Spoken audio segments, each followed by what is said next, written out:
Syria's Bashar al-Assad fled the country on December 8th, abandoning his hold on power after 20 years as president and more than 13 years locked in a multi-sided civil war. Assad chose to flee the country after his loyalist army collapsed in the face of a sudden insurgent offensive that began in northwest Syria on November 27th and marched down to the capital of Damascus. While Assad is gone, Syria's long-term prospects remain unclear, and varying factions are working to carve up their spheres of influence. The main insurgent offensive that toppled Assad's government was led by Hay'at Tahrir al-Sham, HTS, a Sunni Islamist faction that evolved from the Syrian wing of al-Qaeda and which the United States has designated as a terrorist organization. Since taking Damascus, HTS-led insurgents have announced a new transitional government and named their man, Mohammed al-Bashar, as its interim prime minister until March 1st. The U.S. has opposed Assad, but the Biden administration has taken an aloof approach to HTS throughout the offensive. With Assad's fall from power, the question now remains whether the United States will recognize the HTS successor government. Some reports have circulated that the Biden administration is considering removing HTS from its terror list, which could pave the way for the eventual recognition of the HTS-formed transitional government. In his initial remarks following Assad's ouster, Biden said, quote, "Some of the rebel groups that took down Assad have their own grim record of terrorism and human rights abuses. We've taken note of statements by the leaders of these rebel groups in recent days, and they're saying the right things now, but as they take on greater responsibility, we will assess not just their words, but their actions," unquote. The Biden administration has confirmed it has communications with HTS and other factions in Syria. Congressmen Joe Wilson and Brendan Boyle sent a letter to Biden administration officials urging the U.S. to remove some of the sanctions it has imposed on Syria throughout Assad's rule. While HTS marched on Damascus from the north, other insurgents attacked from the south, scattering Assad's forces in and around the Golan Heights.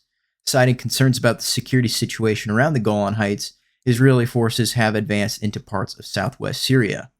The Golan Heights has been a disputed territory for decades. Israeli forces first seized control over large sections of the Golan Heights in 1967. By 1974, the Syrian and Israeli governments had signed an agreement to halt hostilities between the two countries by land, sea, or air. Israel has conducted numerous strikes on Syrian territory over the years, but the 1974 agreement did succeed in freezing the direct fighting between Syria and Israel over the Golan Heights. Israel has also intervened throughout the Syrian civil war to strike Iranian forces and Iranian-aligned militant groups in Syria who have supported Assad's claim to power. In 2019, outgoing Israel Defense Forces Chief of Staff Gadi Eisenkot said Israel has also provided covert support to anti-Assad insurgents throughout the civil war. In remarks from the Golan Heights on December 8th, as Assad's ouster became apparent, Israeli Prime Minister Benjamin Netanyahu declared the 1974 disengagement agreement to be void on account of Syrian government forces abandoning their positions during the collapse.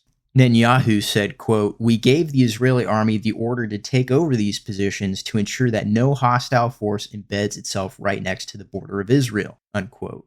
He said this would be a temporary measure, quote, "until a suitable arrangement is found," unquote. Israeli forces have continued to strike hundreds of weapons and military installations the Syrian government abandoned during the Assad collapse. The U.S. Central Command has reported renewed U.S. strikes in other parts of Syria targeting suspected Islamic State positions. The U.S. opposed the Assad government and is alleged to have supported covert efforts to bolster anti-Assad factions throughout the civil war. Nevertheless, the U.S. presence in Syria is officially centered around destroying the Islamic State, also known as ISIS, and ensuring it cannot reconstitute. Following a series of strikes on suspected ISIS positions on December 8th, CENTCOM said it, quote, "will continue to carry out operations to degrade ISIS operational capabilities even during this dynamic period in Syria," unquote. Adding to the mix of competing interests, the U.S.-backed Syrian Democratic Forces, SDF, have seen renewed fighting with forces supported by Turkey, an ally to the U.S. through NATO.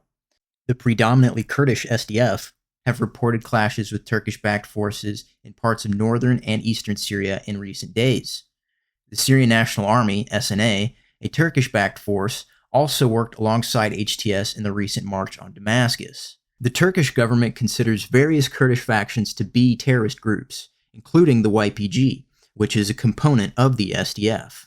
The Turkish government asserts the SDF also has close ties with the PKK, which Turkey also considers to be a terrorist group.